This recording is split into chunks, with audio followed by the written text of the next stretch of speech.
Shalom, nous allons étudier le DAF Samertet dans Masechet Zvachim et nous reprenons 6-7 lignes à la fin du DAF Samerchet Amud Bet. Rabbi Yochanan Amar contre Rav avait dit que lorsque la Melika est faite par un non-Kohen, comme la Melika n'est pas du tout Kshera, parce que la Avoda n'est pas Kshera par un Zar, à ce moment-là l'animal devient Nevela et celui qui le consomme devient donc Tamé. Rabbi Yochanan Amar Zar en Metame Abeit Avliya, que la Melika faite par un Zar n'est pas métamé, ça n'impurifie pas la personne s'il le consomme.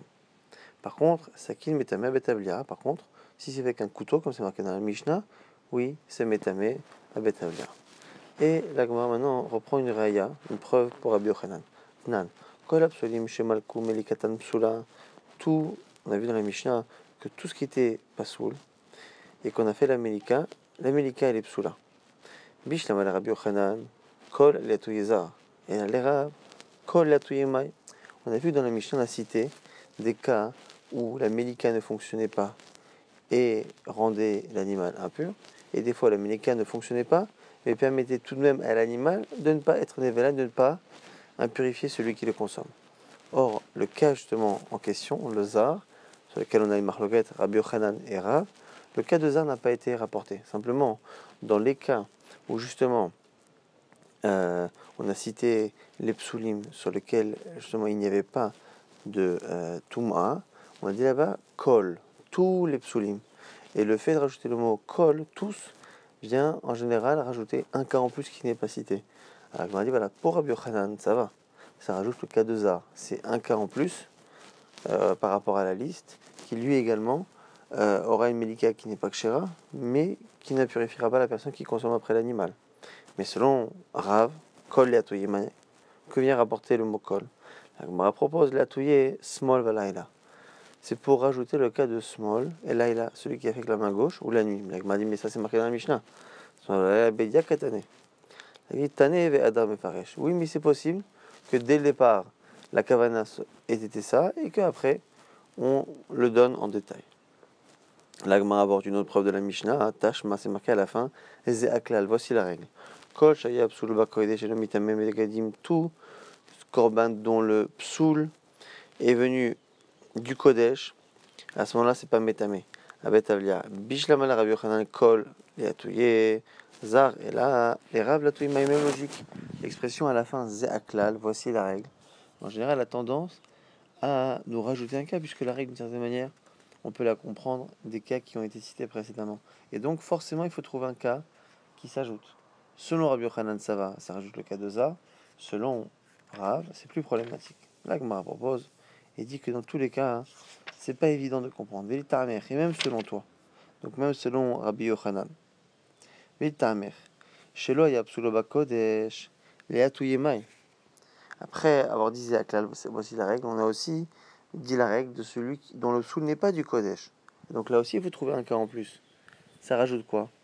Et la recha latouye shritat kadashim bifinim, sefa latouye milikat cholin bachos. Donc la Gemara nous dit, tu es obligé de dire finalement que les cas qui sont cités en allusion dans cette expression Zéaklal, kol she psulo Kodesh et kol she en psulo Kodesh, ça vient parler des cas particuliers qui sont le cas où on a fait la shrita de korbanot à l'intérieur et le cas où on a fait la melika des cholin à l'extérieur. C'est-à-dire que voilà, on a inversé l'endroit et l'action. Soit on a fait la shrita, donc une action à l'extérieur, on l'a faite à l'intérieur, soit on a fait la melika, mais des cholin, et on l'a faite à l'extérieur.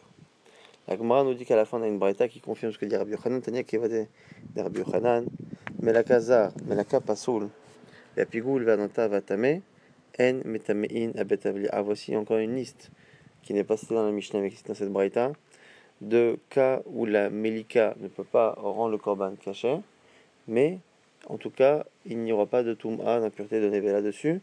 C'est quoi? C'est que si c'est un zar qui a fait la melika, la kapasoul, ou si c'est un kohen qui n'est pas apte à faire la avoda, ou si le korban est pigoul notar ou tamé, le pigoul, donc on a une kavana de le consommer plus tard, où il a été réellement laissé jusqu'à une date postérieure à ce qui est autorisé, ou le korban est tamé. Dans tous ces cas-là, la melika, el metame betavlia, ne rend pas l'animal nevela, et donc l'animal ne n'impurifiera pas celui qui consomme le korban. Amar Rabbi Yitzhak maintenant nous dit deux halachot. Shamati shtaim, j'ai entendu deux halachot. Achat kmitzat zar, vachat melikat zar. Une qui concerne la kmitza du mincha, le fait de prendre la farine du korban mincha dans la main, et la melika des rofot, l'équivalent de la shrita, donc des rofot. Achat tered, vachat lo tered, velo yedana. Et je me rappelle que dans ces deux halachot qu'on m'a dit, eh bien, il y en a une sur laquelle on a dit que c'est tellement pas soul que même si on a continué la avoda, au moment où on se rend compte que c'est un zar qui a fait le début de la avoda, il faudra arrêter complètement et faire redescendre le korban.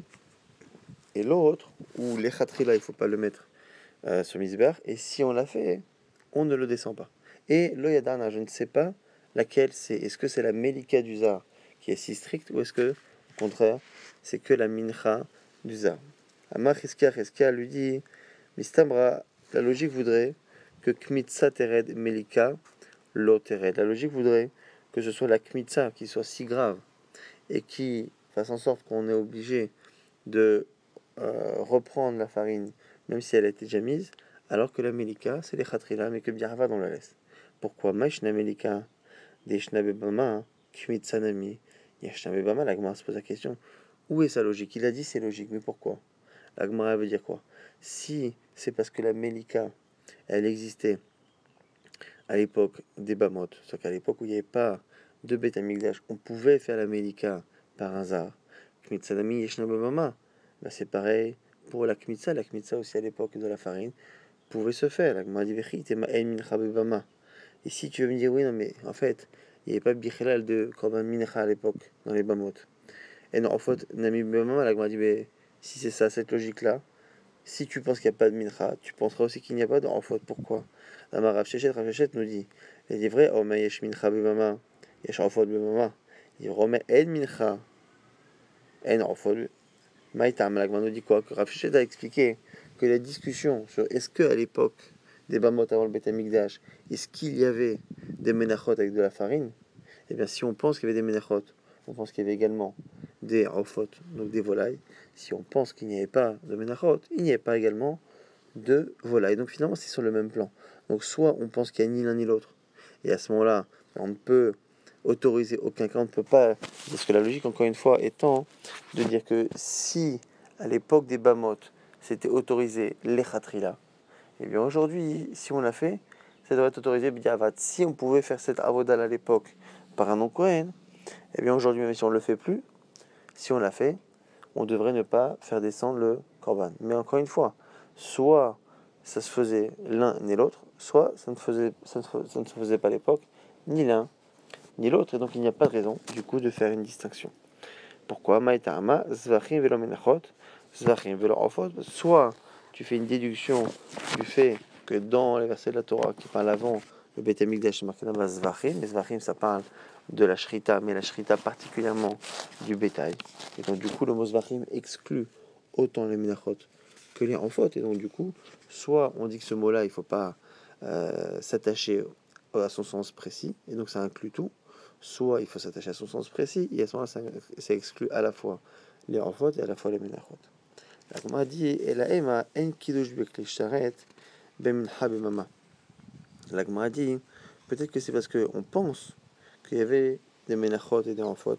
Simplement, hein, il n'y avait pas de kiddush bekli sharet. Il n'y avait pas de sanctification de la farine par les ustensiles qu'on appelle clé à charrette qu'il y avait à l'époque. Et donc du coup, comme il n'y avait pas ça, c'est bien la preuve que d'une certaine manière, l'intervention d'un Kohen est différente. La Gemara nous dit maintenant que on a dans la Mishnah Malak Besmol au Balaïla. Dans la Mishnah, on avait vu que si on a fait la Melika de la main gauche ou la nuit, la Melika n'est pas bonne, mais l'annual ne devient pas Nevela. Tanoura Banan Yachol, Tehe Melika She'ilifnim, Metamea Begadim, Bevet Avli'a.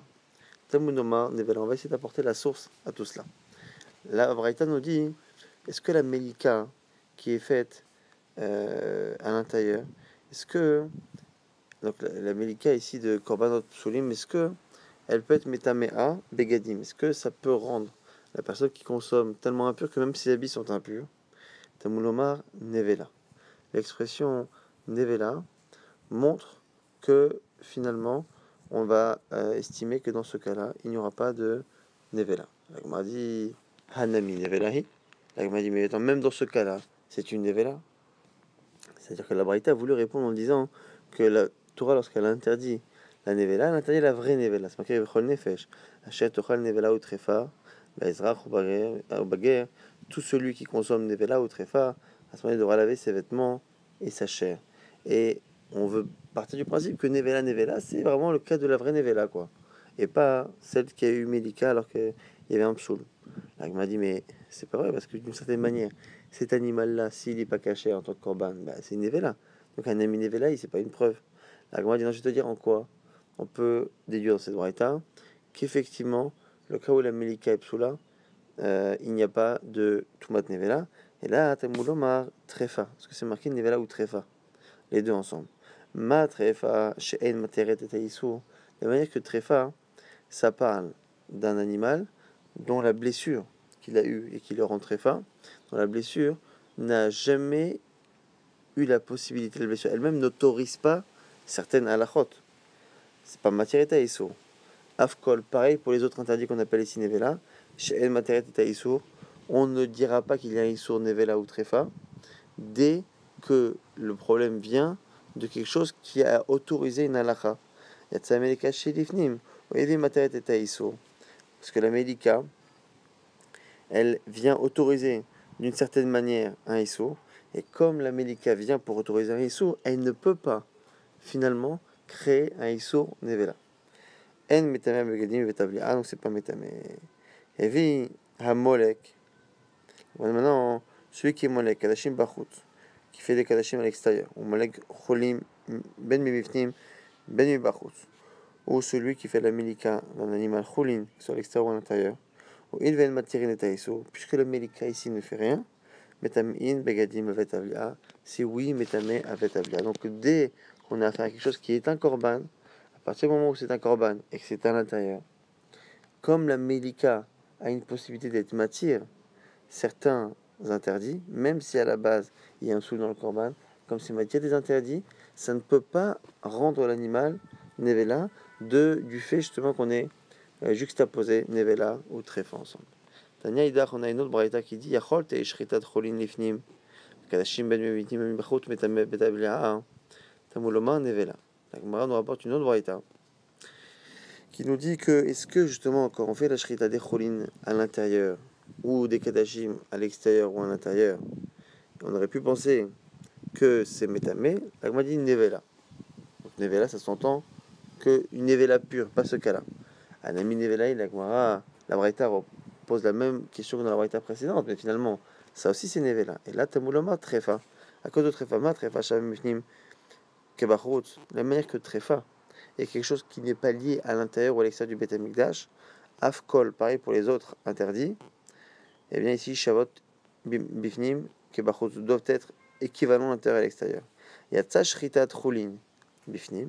Ça exclut la shrita des chulin à l'intérieur du Beth Amikdash, qui ne peut pas rendre l'animal tréfa, puisqu'à l'extérieur, ça rend l'animal caché.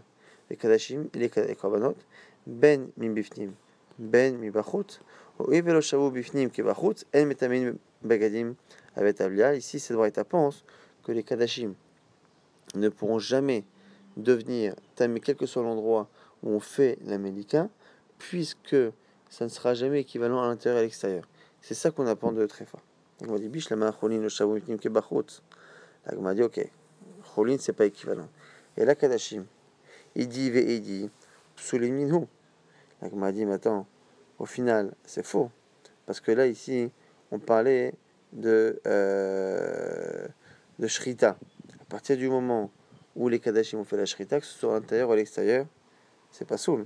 La Gemara dit Amarava, Imo Aïla lo Shritat Chutz lechayev okaret, Loto il lo, et Tahara. La Gemara nous dit au nom de Rava. Je rappelle que la Torah a interdit de faire ce qu'on appelle shrut et chutz, de faire une shrita, des kadashim à l'extérieur. Donc la Gemara nous dit, puisque quand il fait la shrita à l'extérieur, il est chayav karet. C'est-à-dire que la shrita est reconnue par la Torah, reconnue comme étant interdit. Si elle est reconnue comme étant interdit, l'animal est reconnu comme étant nishrat, qui a reçu la shrita, s'il a reçu la shrita, il ne peut pas être nevela. Donc Amara va, imo il a lo shrita dvachut, si la shrita extérieure a été efficace pour le rendre chayav karet, le to'ilo le taram il est nevela, est-ce que ça va pas être assez efficace pour le purifier du sur nevela? Bien sûr que oui, c'est comme ça ici que dans cette braïta, on nous prouve que la shrita, finalement, quoi qu'il arrive, ne pourra jamais rendre un animal nevela. Que ce soit une shrita d'un korban fait à l'extérieur, ou que ce soit même ou que ce soit non, la shrita d'un d'abord de cholin à l'intérieur, ou la shrita d'un korban, ou que ce soit même à l'extérieur, parce qu'il faut que ce soit quelque chose d'équivalent à l'intérieur et à l'extérieur. C'est ça qu'on apprend de nevela ou trefa. Maintenant, la Gemara continue d'expliquer. Ashkachan chutz penim minalan. Maintenant, d'où on sait qu'il n'y a pas de chiyuv karet à l'intérieur.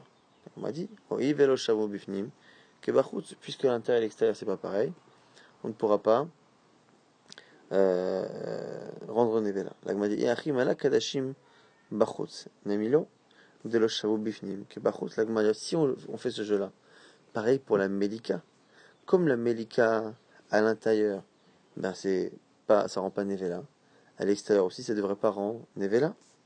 Amarav shimi barashi, danin davar shelo be'er shero, midavar shelo be'er shero. On peut comparer deux choses qui ne sont pas faites comme il faut et comparer leur gravité. Mais par contre, en danin davar shelo be'er shero, midavar shelo be'er shero, on ne peut pas comparer quelque chose qui est problématique de quelque chose qui n'est pas du tout problématique. Et donc, jusqu'à présent, lorsqu'on parlait de shrita, de kadashim, de korbanot, c'était quoi qu'il arrive problématique. À l'intérieur de la Hazara ou à l'extérieur de la Hazara, la shrita pose un problème parce que si là, en faute, ne doivent pas être nishrat. Donc, à partir du moment où on a deux choses qui sont interdites, là, on peut commencer à appliquer ce principe-là qui dit que de tréfa, on apprend que l'histoire de nevela ou tréfa doit être de telle sorte à ce que on ait la même gravité à l'intérieur et à l'extérieur. Et donc, si ça a une conséquence de nevela, s'il n'a pas la conséquence de nevela à l'intérieur ou à l'extérieur, dans l'autre aussi, ça n'aura pas de conséquence de nevela. Mais là, ici, on ne peut pas dire que la melika à l'extérieur ne rend pas nevela, puisque à l'intérieur, elle ne rend pas. C'est pas qu'elle ne rend pas à l'intérieur, c'est que bichlal, c'est exactement ça qu'il faut faire. Et donc, c'est normal que ça ne rende pas nevela. Là, on a dit, ah bon, vélo, mais Hatania, pourtant, on a vu dans la Braïta, minaïn le yotse, sh'im ala, lo yered. D'où on sait que si un korban est sorti, lo yered, il ne redescendra pas du bisbar si on l'a remis. Share yotse kacher bebama. Parce que le yotse, il est kacher bebama. À l'époque des bamot, il n'y avait pas de Beth Amikdash. C'était yotse. La Gemara dit, tu vois bien que même si c'est pas le même principe qu'on applique là d'intérieur extérieur, on dit quoi là-bas? On voit bien qu'on n'a aucun problème à apprendre aujourd'hui une halakha en disant qu'aujourd'hui, cette halakha beyava ne pose pas de problème, puisqu'à l'époque des bamot, c'était autorisé, mais la Gemara voit bien ici qu'à l'époque des bamot, il n'y avait même pas de notion d'extérieur, puisqu'il n'y avait pas de Beth Amikdash. La Gemara dit Tana, Azot, Torah, Tarola, Riba, Samichle. La Gemara nous dit, finalement, le din principal ici, il est appris de Zot, Torah, Tarola. Zot, Torah, Tarola, là-bas, c'est de là-bas spécialement qu'on apprend qu'un korban qui est monté, lo yered, même s'il est yotse. C'est pas qu'on l'a appris des bamot. C'est pas qu'on l'a appris que comme à l'époque des bamot c'était autorisé, alors aujourd'hui c'est moins autorisé biavad, parce que ça effectivement, ça aurait été un raisonnement à partir de quelque chose où à l'époque c'était même pas autorisé, c'est qu'il y avait même pas de discussion sur un éventuel interdit, puisque la situation n'existait pas. Et donc on ne peut pas apprendre de là-bas, on l'a appris là-bas de Zot, Torat, Harola. Nouvelle Mishnah, Malak Venimset Trefa. Celui qui fait la Melika et qui voit après coup que l'animal était Trefa. Donc, on a un problème, l'animal n'était pas caché. La question c'est est-ce que la Melika a pu sortir l'animal de son dîner Trefa. Rabbi Meir Omer, Eno Metame Betavlia. Selon Rabbi Meir, c'est pas Metame à Betavlia. On verra ici le raisonnement de Rabbi Meir. Rabbi Yehuda Omer, Metame. Alors Rabbi Meir se justifie, Amar Rabbi Meir, Kalva Chomer, c'est un Kalva Chomer. Pourquoi? Im nivlad be'ema, si déjà la nevela d'un animal du bétail, shemetamea bemaga bemasa, dont la tum'a, lorsque c'est une nevela, ça a une impureté forte qui se crée au contact ou lorsque l'on porte l'animal. Shritata metaheret. Eh bien cet animal-là, s'il y avait une shrita, la shrita purifie de toute cette impureté.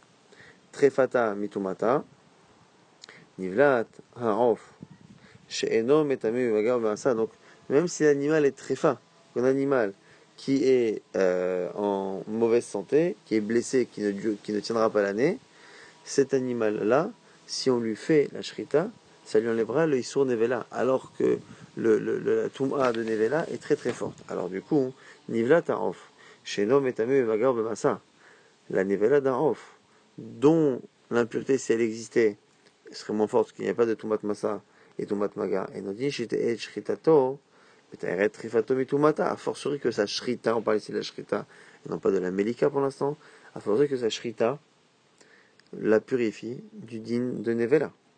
Très bien. Et du coup, après, on applique un mamatsino. Et mamatsino beshritato sheim mesharto la achila, teret rifato mitumato, afmenikato sheim mesharto ba achila, teret rifato mide tumato. Alors du coup, puisque la shrita en général, dans un animal classique, c'est ce qui le permet de le rendre cachère à la consommation, eh bien la melika, qui est l'équivalent plus ou moins dans les corbanotes en faute, aura les mêmes capacités. Donc on a fait un kalvachomer pour apprendre déjà que la shrita en général d'un animal, d'un off qui est taref, de enfot très faute, la shrita peut lui enlève le issour nevela par kalvachomer par rapport à Behema. Et après, par exemple, mamatsino, on applique cela à finalement la melika. Rabbi Yossé dit il y a un problème à cela. Il dit à partir du moment où on veut apprendre le issour nevela du off de Behema, on a un problème.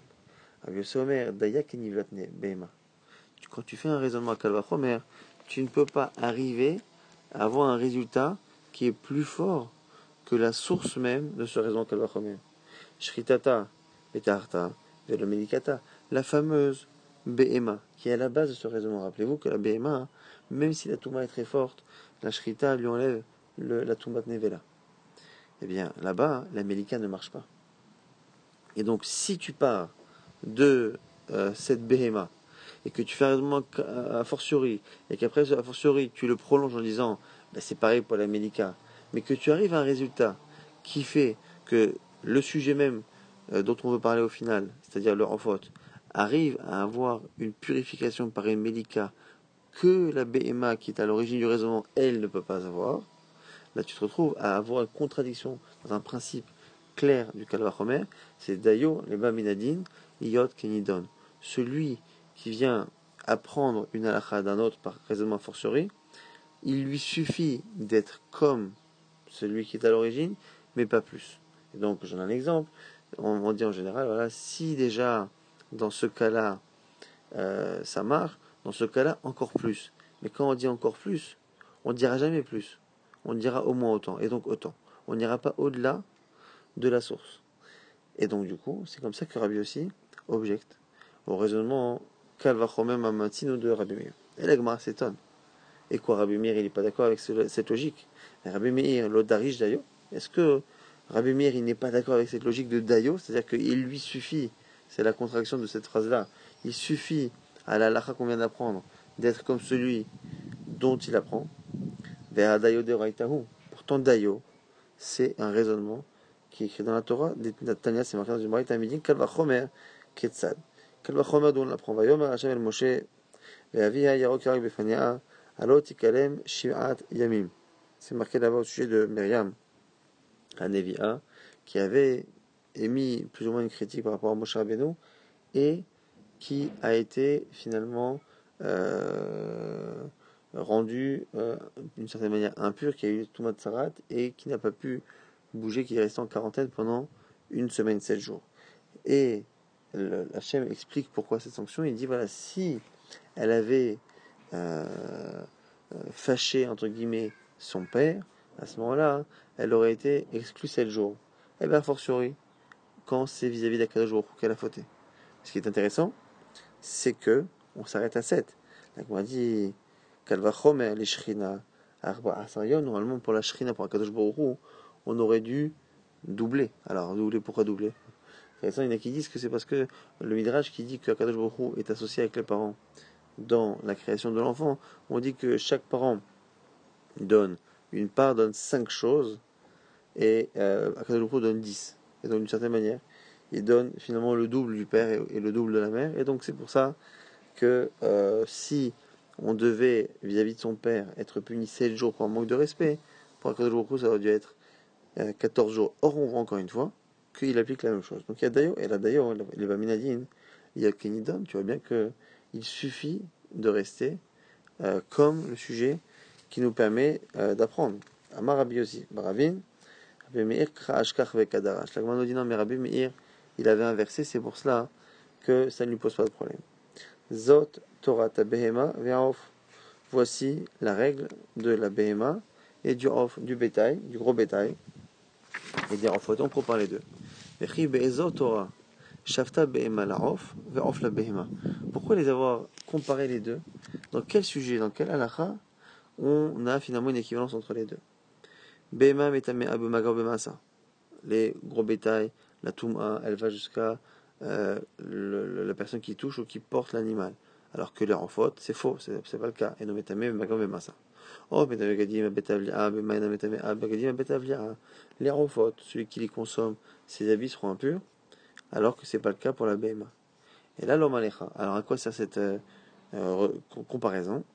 Pour te dire, ma behema davar shemar shera la achila. Que de la même manière que la BMA, ce qui la rend cachère pour la consommation, eh bien, ça lui enlève le issour de Thomas de Nevela. Pareil pour les volailles.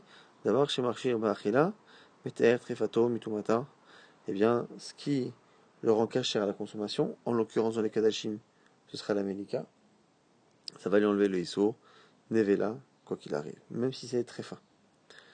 Les Rabbi Yehuda Maïtama, Kra Ashkach Vekadarash.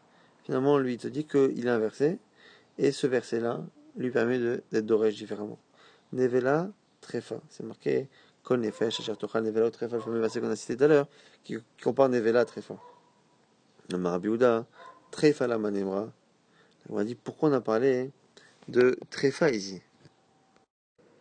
Rabbi Yehuda se demande, pourquoi c'est marqué à la fois Nevela et à la fois Trefa? On a une marloquette dans ma série de Cholin, c'est une tréfa, un animal donc, qui est blessé. Est-ce qu'il a une durée de vie qui est limitée, qui est fixée de moins d'un an ou pas?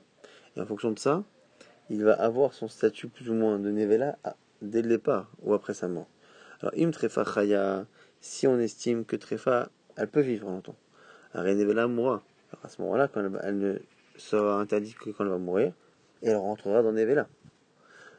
Im tréfa enachaya. Et si la tréfa ne vit pas plus d'un an, à ce moment-là, dès à présent, elle est considérée comme étant morte, mais morte comment? Morte sans shrita, donc nevela. Nevela, elle est déjà nevela maintenant. Alors, l'agma nous dit, à quoi ça sert de parler finalement de tréfa? Elle a la vie tréfa chez shrata chez metamea. Quel est le chidouch finalement de tréfa dans la Torah? C'est pour me dire que la tréfa reste interdite même s'il y a une shrita. Et là, ici, le raisonnement de Rabbi Yehuda est de dire que la melika elle-même ne peut pas enlever du issour de Nevela quand c'est tréfa, puisque même la shrita elle-même, Rabbi Meir avait dit que comme la shrita c'est métamé de Touma Nevela, on va dire la même chose pour la Melika, et lui dit que Bichla la shrita ne fonctionne pas, et on laissera pour demain les objections de Rabbi Shizvi et les réponses de Rabbi Yehuda.